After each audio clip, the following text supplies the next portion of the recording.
अस्सलाम वालेकुम एवरीवन, कैसे हैं आप सब। उम्मीद करता हूँ कि आप सब खैरियत से होंगे। हम डीआई के मैथ के बारे में डिस्कस करने जा रहे हैं और डीआई मैथ 1 2 3 जिसमें मुख्तलिफ किस्म के चैप्टर्स हैं। तो पेपर ए जो है हम डिस्कस कर रहे हैं 2017 का। और 2017 के फर्स्ट एनुअल पेपर के फर्स्ट 5 क्वेश्चन जो कि आप देख सकते हैं कि वो चैप्टर नंबर 1 में मौजूद हैं। तो हम उन्हीं 5 सवालों को जो है वो डिस्कस करने लगे हैं। मैं आपके साथ जो है वो अपने लैपटॉप की स्क्रीन शेयर कर रहा हूँ, ठीक है जी। और वाइट बोर्ड मैंने आपके साथ अपना जो है वो शेयर कर दिया है स्क्रीन। इसके साथ ही अगर आपके भी कोई क्वेश्चंस हो तो कमेंट बॉक्स में जो है वो मेंशन करें ताकि इन क्वेश्चन को भी सोल्व आउट किया जा सके। और अगर आप चाहते हैं कि लाइव स्ट्रीमिंग में क्वेश्चंस करवाए जाएँ तो तब भी आप जो है वो कमेंट ज़रूर करें ताकि उस चीज़ पर फिर जो है सोचा जाए कि हमें किस तरह से काम करना है। तो अभी मेरा लैपटॉप की स्क्रीन आपके साथ शेयर की हुई है और 2017 के फर्स्ट एनुअल के चैप्टर 1 के क्वेश्चंस जो पहले 5 क्वेश्चन होंगे मैं अभी डिस्कस करने लगा हूँ। सबसे पहला क्वेश्चन, और क्वेश्चन हमारा क्या है जी, सोल्व दी, ठीक है जी। आपने सवाल को अच्छी तरह से अंडरस्टैंड भी करना है कि क्वेश्चन क्या कह रहा है। कहता है जी सोल्व दी इक्वेशन, ठीक है जी। लिखने में कोई मसला हो जाए तो उसको इग्नोर कर दीजिएगा, ठीक है जी। बाय फैक्टराइजेशन मेथड, ठीक है जी। यहाँ पर मेंशन कर दिया गया है कि हमने पहला क्वेश्चन करना है और उसके लिए जो मेथड हम यूज कर रहे हैं वो फैक्टराइजेशन है। और उसमें हमारे पास क्वेश्चन क्या है जी, क्वेश्चन है यहाँ पर 3x² ठीक है जी प्लस 5x इक्वल टू 2। ये हमारे पास जो क्वेश्चन दिया गया है ना, आप देख सकते हैं कि ये 3x² plus 5x equal to 2 जो है ये स्टैंडर्ड फॉर्म में नहीं है, ठीक है। फर्स्ट ऑफ ऑल हम क्या करेंगे, हम यहाँ पर इसको स्टैंडर्ड फॉर्म में कन्वर्ट कर लेंगे। क्या होगा यहाँ पर, ये 3x² ठीक है जी प्लस 5x हो जाएगा। और जो हमारा 2 जो इक्वल के ऑपोजिट साइड पे है उसको हम लेफ्ट साइड पे ले आएंगे तो वो पॉजिटिव से क्या हो जाएगा, नेगेटिव। और इक्वल टू हम इसको कर लेंगे 0। ठीक हो गया जी। अच्छा जी, इसके बाद आपने करना क्या है, अपने फैक्टर्स बनाने हैं। हम जो x² के साथ जो कांस्टेंट होता है वो 3 है। साथ आप चाहें तो x भी लगा सकते हैं, कोई मसला नहीं, ज़रूरी नहीं है। अब यहाँ पर क्या होगा कि इस 3 को मल्टीप्लाई कर देंगे हम, इसके लास्ट वाला मतलब विदाउट वेरिएबल का जो कांस्टेंट वो 2 है, 2 से मल्टीप्लाई करते हैं कितना आ जाएगा, ये 6 हो जाएगा, ठीक है जी। अब हमने 6 के पेयर्स बनाने हैं। तो यहाँ पर देखिएगा ये हो जाएगा 2 3 द 6 एंड 3 1 द 3, ठीक है जी। यहाँ पर अभी आप ऐसा ना करें कि डायरेक्ट मतलब पेयर्स बना लें, एक लॉजिक है वो आपने अच्छी तरह से अंडरस्टैंड करना है, वो मैं आपको बताने लगा हूँ। पहले आप देखेंगे 2 3 द 6 हो जाएगा, ठीक है जी। एक तो ये आ गया कि 6 का टेबल ये बनता है। दूसरा यहाँ पर हो जाएगा 2 3 द 6 6 1 द 6, ठीक है। सेकंड आपके पास आता है 6 multiply by 1 is equal to 6। तो 6 जो है यानी 6 जो है वो 2 टेबल्स पर आएगा, 2 टेबल्स पे हैं, या तो वो 2 3 द 6 हो जाएगा या 6 1 द 6 हो जाएगा, ओके। अब हमें यहाँ पर चेक करना है, एक रूल है, वही चीज़ आपने यहाँ पर देखनी है। अगर मैं यहाँ पर फर्स्ट वाला अप्लाई करता हूँ, इसमें दोनों देखें पॉजिटिव में है, ठीक है जी। सेकंड वाले में आप देखते हैं कि फर्स्ट एक पॉजिटिव एक नेगेटिव हो सकता है ना, मतलब हमारी मर्जी है। हम यहाँ पर अगर दोनों को ऐड करें तो ही हमें 5 मिल सकता है, ठीक है जी। हमें क्योंकि पॉजिटिव 5 चाहिए है ना। और अगर मैं यहाँ पर 6 -1 करूँ तो तब भी आप देख सकते हैं कि हमें 5 ही मिलेगा, क्योंकि हमें चाहिए है पॉजिटिव में 5, ये वाली वैल्यू हमें चाहिए है, ठीक है जी। अब मसला यहाँ पर आ रहा है कि 5 तो दोनों वैल्यूज दे रही हैं। अब मैं आपको वो लॉजिक बता दूं, अगर आपने यहाँ पर पेयर्स बनाने हैं तो या तो आपकी सारी की सारी वैल्यू पॉजिटिव में होनी चाहिए, जैसे कि पॉजिटिव 3x² है, माइनस में 2 आपके पास एक वैल्यू नेगेटिव हो गई ना, जिसको आप चेंज नहीं कर सकते। मतलब कि आपकी 2 वैल्यू पॉजिटिव और 2 नेगेटिव होनी चाहिए। फिर इस सूरत में जब ये आपके पास जो है -2 आ चुका है, ठीक है, इस केस में हम क्या करेंगे, इस केस में हम यहाँ पर चूज करेंगे 6 - 1 वाला पेयर, क्योंकि हम इस पेयर को भी चूज नहीं कर सकते। उसकी वजह क्या है, जब आप कॉमन लेंगे तो दो वैल्यूज पॉजिटिव और मतलब दोनों में सिमिलरिटी नहीं आएगी। यानी कि अब मैं आपको बताता हूँ, मिसाल के तौर पर मैं लिखता हूँ यहाँ पे 3x² और इसके साथ में लिख दिया यहाँ पे मैंने +6x और -1x हो गया ना। इसके साथ मैंने सिर्फ 6x को मल्टीप्लाई करना है, यानी कि 6 के साथ भी मैंने x को मल्टीप्लाई किया और 1 के साथ भी, और -2 इक्वल टू 0। अब देख सकते हैं कि 2 पॉजिटिव में है और 2 नेगेटिव में। लेकिन अगर मैं ये वाला फैक्टर चूज करता तो इस केस में 2 की बजाय यहाँ पर 3 पॉजिटिव और 1 नेगेटिव हो जाता, तो इससे आपका पेयर जो है वो ठीक नहीं बनता। ठीक है, ये रॉन्ग है। आपने चूज करना है या तो चारों पॉजिटिव होने चाहिए या आपके 2 पॉजिटिव और 2 नेगेटिव। इसलिए अगर आप डायरेक्ट भी कर रहे हो तो इस चीज की आपने मतलब इस चीज को मद्देनजर रखना है, या इस चीज की एहतियात करनी है कि 3 पॉजिटिव या तीनों नेगेटिव और 1 पॉजिटिव, उस केस में भी मेरा ख्याल है कि काम चल सकता है कि अगर माइनस कॉमन लें तो अंदर पॉजिटिव में वैल्यू बन जाती है। ठीक है, लेकिन ये वाला केस तो आपका अप्लाई नहीं हो सकता कि 2 पॉजिटिव और 2 नेगेटिव हो जाए, तो आपका क्वेश्चन क्या हो जाएगा, रॉन्ग हो जाएगा, गलत हो जाएगा। अच्छा जी, अब हमने 2 पेयर्स बना लिए। यहाँ पर क्वेश्चन थोड़ा सा डीपली किया है हमने, कुछ समझाने के लिए ये चीज़ थी। ठीक है, अब यहाँ पर आप देख सकते हैं कि 3 1 द 3 3 2 द 6, 3 कॉमन आ गया ना हमारा, ठीक हो गया।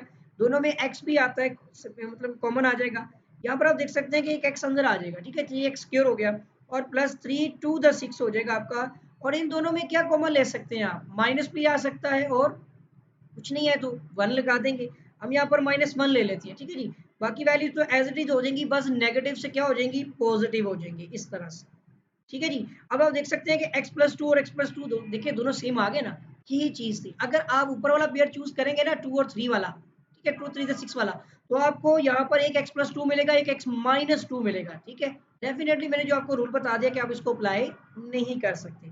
अच्छा जी, जो दो कॉमन आ गए ना हमारे, इन दोनों को आपने एक बार लिख लेना है x+2 को, बाकी क्या बचेगा आपके पास 3x-1। ठीक है जी, हम यहाँ पर 3x-1 को लिख के इक्वल टू 0 कर लेते हैं। इस तरह से हमारा x+2 भी 0 के इक्वल हो जाएगा। ठीक है, एक पेयर बन जाएगा और 3x-1 भी इक्वल टू 0 हो जाएगा। सही हो गया जी।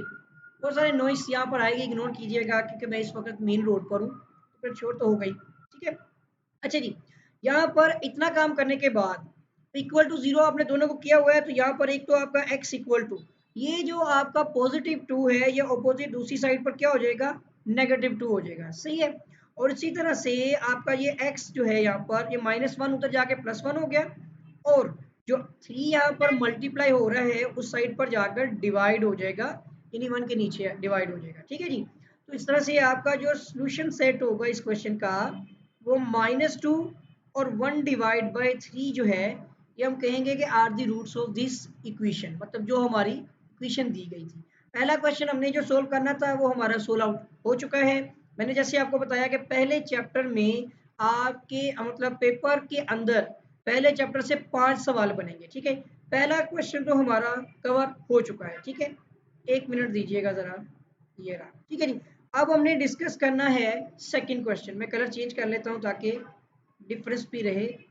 ठीक है जी, ये सेकंड क्वेश्चन है। ओके, तो सेकंड क्वेश्चन में दोबारा लिख दिया, इसको छोड़े आप। अच्छा जी, क्वेश्चन सेकंड क्या कहता है, डिस्कस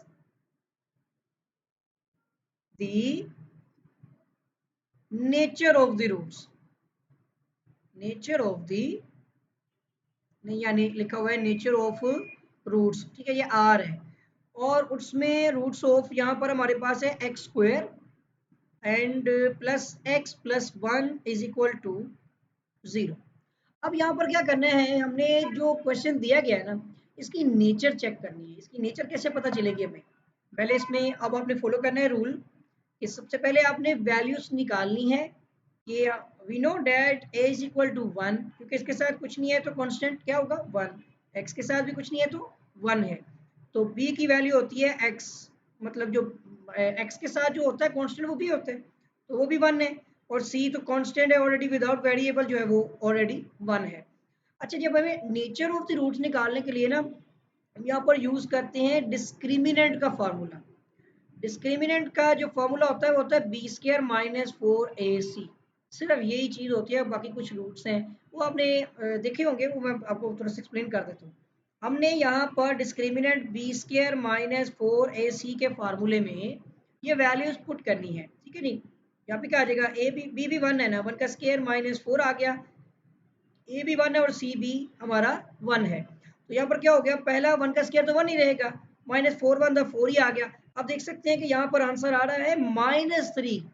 ठीक है जी, -3 में क्या होगा, अब यहाँ पर मैं आपको एक बात बता दूं, अगर डिस्क्रिमिनेंट बी स्क्वायर -4ac में अगर आप वैल्यू पुट करते हैं और अगर आपका आंसर जो रूट है रूट्स के बारे में बात कर लेते हैं और आगे उनकी नेचर डिफाइन करेंगे। मैं शॉर्ट फॉर्म में बता दूंगा, ये थोड़ी सी डिटेल में मैंने पिछले लेक्चर्स देखेंगे तो आपको मिल जाएगी।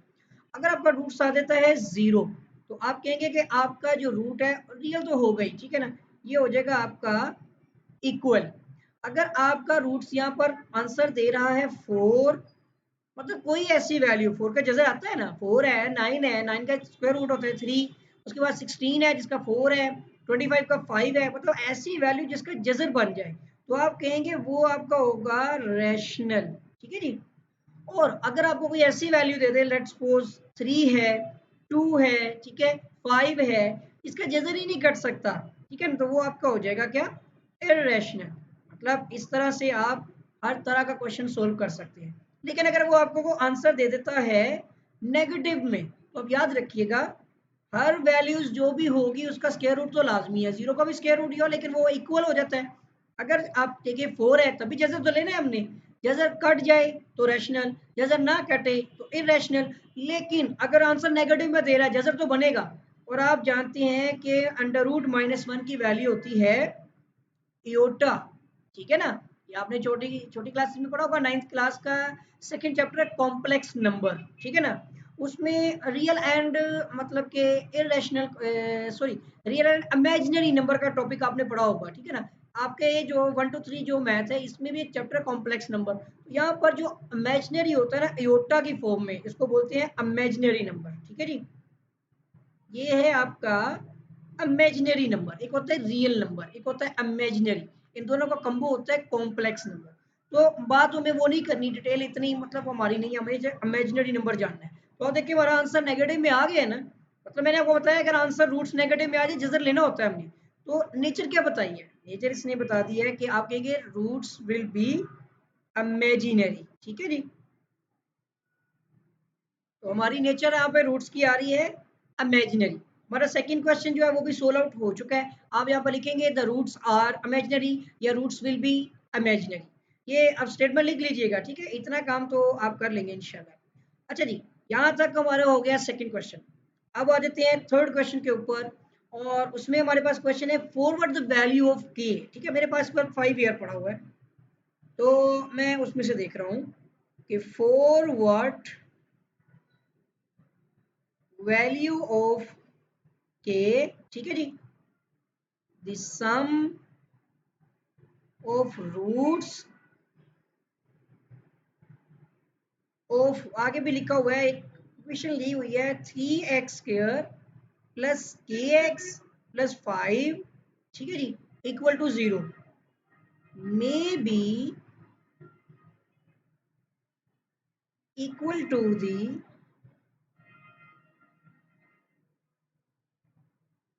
प्रोडक्ट ऑफ रूट्स, ठीक है जी। अच्छा, मकसद ये होता है कि 5 ईयर को भी करवाना पड़ता है यार, मसला ये आता है कि इसके अंदर भी गलतियां हैं, उन गलतियों को जब तक देखा ना जाए ना सवाल गलत कर जाता है बंदा। अब हमें क्या करना है, यहाँ पर k की वैल्यू फाइंड करनी है, और हमारे पास आप देख रहे हैं यहाँ पर ax² plus px plus c, तो वैल्यूज क्या है जी, a इज इक्वल टू 3 है, b is equal to k है, and c is equal to 5 है।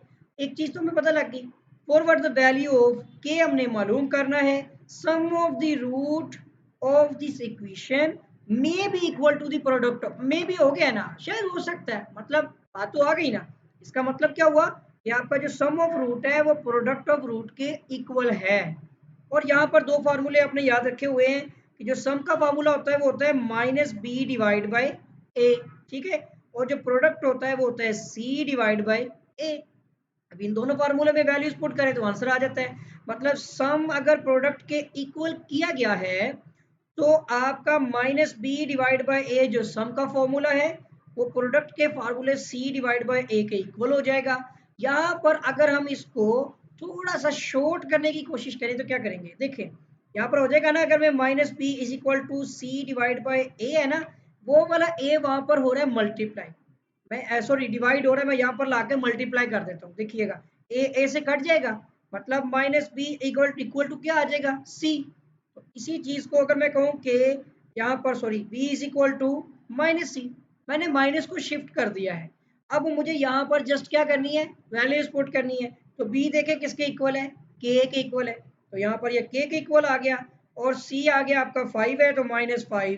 तो ये आपका यहाँ पर आंसर आ चुका है। मैंने थोड़ा सा मतलब इसको, हाँ समझ सकते हैं ना कि इस शॉर्ट में कर लिया। आप डायरेक्ट वैल्यू पुट करके भी सोल्व कर सकते हैं, कोई इशू नहीं है। सवाल को तब तक सोल्व करें जब तक उसका आंसर आ सकता है, तो वो उसका आंसर ही होगा, ठीक है। परेशान होने की जरूरत नहीं है, आपको इसके नंबर मिलेंगे इंशाल्लाह। नेक्स्ट आ जाते हैं जी हमारा क्वेश्चन नंबर 4, ठीक है जी। 4 मतलब 3 क्वेश्चन तो हो चुके हैं, क्वेश्चन 4 करना है। फॉर्म द क्वाड्रेटिक इक्वेशन, ठीक है जी। तो यहाँ पर है फॉर्म दी, मैं शॉर्ट फॉर्म में लिख देता हूँ क्वाड्रेटिक इक्वेशन। हमने दो दर्जे मसावत बनानी है। पहले हम क्या करते थे, पहले हमें इक्वेशन दी गई होती थी, हम उसको सोल्व करके दो आंसर, देखिए क्वाड्रेटिक इक्वेशन है तो दो रूट्स आएंगे, ठीक है ना। एक्स स्क्वायर है, पावर 2 आ गई, दो रूट्स आएंगे।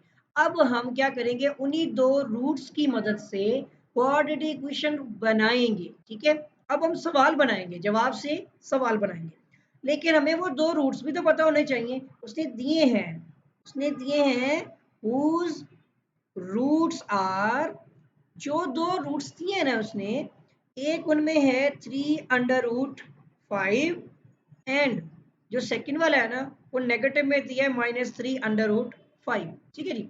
अब हमने इसको करना है सोल्व, और यहाँ पर अब हमारा काम है कि हमने क्वेश्चन बनानी है इस जवाब की मदद से।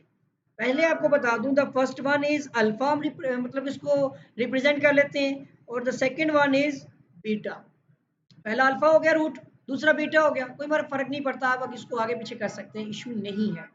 अब हमारा यहाँ पर आता है कि हमने फॉर्म की क्वाड्रेटिक इक्वेशन के लिए फॉर्मूला जो यूज करना है ना, बस आपको वो पता होना चाहिए, वो होता है x square minus sum of x plus product equal to 0।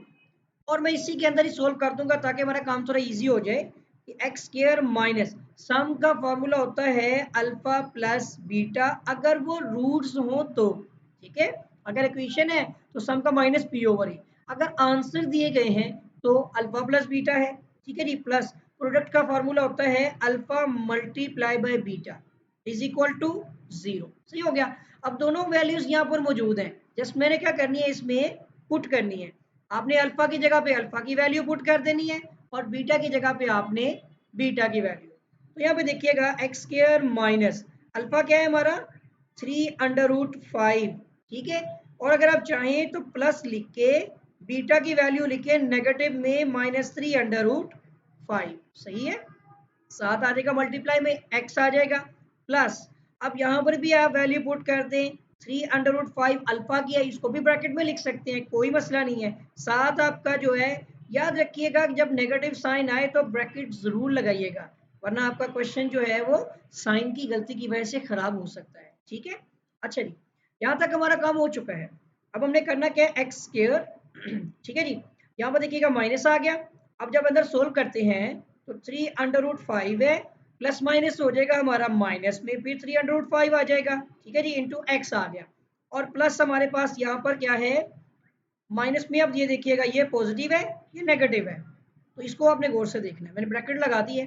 Plus minus से मल्टीप्लाई हुआ तो क्या आ जाएगा, नेगेटिव। 3 को आपने 3 से मल्टीप्लाई किया तो इसका क्या हो जाएगा, स्क्वायर। इसी तरह √5 को √5 से मल्टीप्लाई किया तो उसका भी आ जाएगा स्क्वायर, ठीक है जी। ये इस तरह से कर लें तो आपके लिए आसान हो जाएगा। आपने प्लस का और माइनस से मल्टीप्लाई किया, माइनस आ गया। 3 को 3 से किया तो 3 की देखिए बेस सेम है तो पावर्स क्या हो गई, ऐड हो गई। इसी तरह √5 पावर्स ऐड हो गई, ठीक हो गई। स्क्वायर स्क्वायर रूट से कैंसिल, अभी भी ब्रैकेट लगाएंगे आप, एक्स स्क्वायर, ये देखिएगा ये कट जाएंगे, जीरो हो जाएगा, तो माइनस आ जाएगा आपका 0x, ठीक है जी।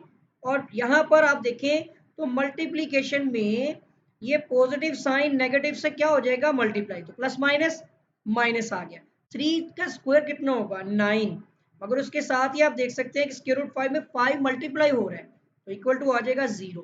तो 5 9 का कितना हो जाएगा, 45, ठीक है जी। इसका आंसर भी देख लेते हैं, हम कोई गलती ना कर गए हूँ बस। यहाँ पर ठीक है जी, एक चीज़ और, बिल्कुल एग्जैक्टली ठीक कर रहे हैं हम। अच्छा, लेकिन मसला यहाँ पर चल रहा है कि मैं रूट्स ऑफ द इक्वेशन बना रहा हूँ, हुज रूट्स आर, और मुझे हाँ बिल्कुल ठीक है, सही सोल्व कर रहे हैं, कोई इशू नहीं है इसके अंदर। ठीक है जी, यहाँ पर क्या आ जाएगा आपका एक्स स्क्वायर माइनस, यहाँ भी आपका 0x नहीं लिखा हुआ, वो खत्म हो जाएगा, 0x खत्म, 9 5 तो हो जाएगा 45 इज इक्वल टू 0। तो ये आपका क्वेश्चन का आंसर आ चुका हुआ है। ठीक है, ये हमारे क्वेश्चन का आंसर था। अब हमने क्वेश्चन किया है अभी 4, बिल्कुल ठीक हुआ है, कोई इशू नहीं है, इसी तरह से सोल्व करना है। लास्ट क्वेश्चन आ रहा है हमारा चैप्टर 5 से रिलेटेड इस पेपर का, तो वो हमारा है क्वेश्चन नंबर 5। क्वेश्चन हमें कहता है फाइंड दी, ठीक है जी, उम्मीद करता हूँ कि यहाँ तक आपको समझ आ गई होगी। और इसके साथ ही आपसे रिक्वेस्ट है कि अगर आपने चैनल सब्सक्राइब नहीं किया है तो चैनल को सब्सक्राइब कर लें और बेल आइकन पर क्लिक भी कर लें, ताकि आपको नई वीडियोस नई अपडेट्स भी आसानी मिलती रहे। अब क्वेश्चन 5 की तरफ बढ़ते हैं और हमारा क्वेश्चन है फाइंड दी, ठीक है जी, सम एंड प्रोडक्ट ऑफ रूट्स। ठीक है जी, और वो हमारे पास है रूट्स ऑफ, और वो कौन सी इक्वेशन है ये भी देखें, x square minus 9 is equal to 0 है, और इसमें आपने क्या करना है, सम और प्रोडक्ट की वैल्यू निकालनी है। बहुत इजी क्वेश्चन है। ठीक है, यहाँ पर सबसे पहले देखिएगा, आपको वैल्यूज निकालनी है। a इज इक्वल टू क्या है आपके पास, 1 है। ठीक है ना, देखिए इसके साथ कुछ नहीं है तो 1 है, लेकिन अगर ये मौजूद ही ना हो कोई ऐसी वैल्यू, जैसे x नहीं है, x के साथ b होता है ना, तो आप उसको लिखेंगे 0, मतलब आपकी जो b की वैल्यू है वो हो जाएगी 0, मौजूद नहीं है ना। और c आपके पास साइन के साथ पॉजिटिव या नेगेटिव, तो c आ गया -9। ठीक है, अब बाकी क्या चीजें हैं, सम का फॉर्मूला आपको पता है माइनस बी डिवाइड बाई ए होता है। ठीक है जी, तो सम की वैल्यू क्या होगी, माइनस बी, आपके पास बी 0 है तो माइनस है 0 डिवाइड बाई ए 1 है, बताइएगा सम के आंसर क्या आ गया, 0 आ गया। सही है, इसी तरह प्रोडक्ट आपने निकालना है c डिवाइड बाई ए, सही है, और c की वैल्यू है -9। ठीक है जी, और a की वैल्यू है 1, तो ये आपके पास -9 आ जाएगा। हमारा सम और प्रोडक्ट दोनों वैल्यूज आ चुकी हैं, और मेरा ख्याल है कि आपको ये वाले क्वेश्चन जो है वो समझ आ गए होंगे। ठीक है जी, अभी हम डिस्कस कर रहे थे यहाँ पर 2017 का फर्स्ट एनुअल का पेपर है मैथ 1 2 3, जो इलेक्ट्रिकल इलेक्ट्रॉनिक्स। ठीक है, तो इसमें इलेक्ट्रिकल इलेक्ट्रॉनिक्स और मुख्तलिफ किस्म की टेक्नोलॉजीज जो इनसे रिलेटेड, जैसे बायोमेडिकल वगैरह। ठीक है, और ये पहला मतलब कि पहले 5 सवाल, मतलब आप समझ लें 10 नंबर पक्के करने हैं आपने। ठीक है, पहले चैप्टर को अगर आप अटेम्प्ट करते हैं, इसमें आपने क्या देखा, पहले 3 जो आपके मेथड्स होते हैं, जैसे factorisation, completing square, quadratic formula, इन 3 मेथड्स में से एक सवाल आपका आएगा। ओके, दूसरा आपका नेचर ऑफ द रूट्स में से होगा, दूसरा सवाल भी हो गया। तीसरा आपका आएगा फॉरवर्ड द वैल्यू ऑफ के, और नेचर दी गई होगी। ठीक है ना, वो हो गया तीसरा। चौथे नंबर पे आपको फॉर्म द क्वाड्रेटिक इक्वेशन हो जाएगा, और पांचवें नंबर पे आपको हो सकता है सम और प्रोडक्ट आपने फाइंड करना है, जैसे अभी हमने किया। तो आपको पहले चैप्टर को इस, देखिए मेरा मकसद ये है कि उन स्टूडेंट को रहनुमाई दी जाए जो मतलब क्लियर नहीं कर पा रहे। ठीक है ना, आप कोशिश करें इस चीज़ को समझे, अंडरस्टैंड करें। 5 मेथड अगर आप समझ लेते हैं, अच्छी तरह से अंडरस्टैंड कर लेते हैं, किसी भी किस्म का क्वेश्चन आ जाए आप इजीली अटेम्प्ट कर सकते हैं, और ये आपके 10 नंबर हैं। अगर आपको पेपर ए में 30 नंबर में पास होना है, आप पेपर ए में अच्छे नंबर लें, और ये भी याद रखें पेपर ए और बी दोनों को मिलाकर आपके 60 नंबर हों तो आप पास होते हैं।